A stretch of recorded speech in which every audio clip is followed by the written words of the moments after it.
দেখো আমাদের মানুষের উন্নতি হবে।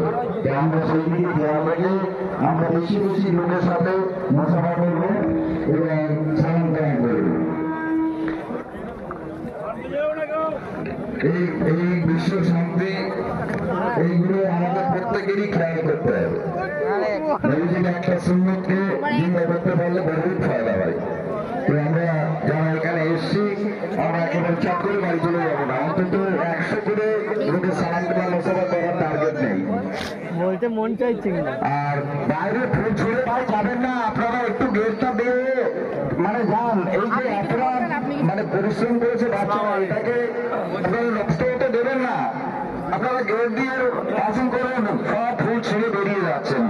আপনাদের এটাও তো আমি আগেই বলেছি যে ওটা কারণ আগ পর্যন্ত আপনারা একটু খেয়াল রাখবেন, কিন্তু তার আগেই আপনারা এখন যে যেখানে পারেন বেরিয়ে যাচ্ছেন, এটা ঠিক না ভাই।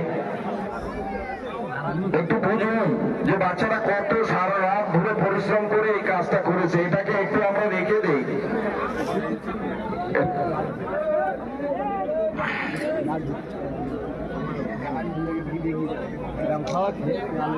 আমরা যতটা পারি একটু সালাম কালামের মুসাফা করার মধ্যে আনন্দটা উপভোগ করি, নবীজির একটা সুন্নতকে জিন্দা করি।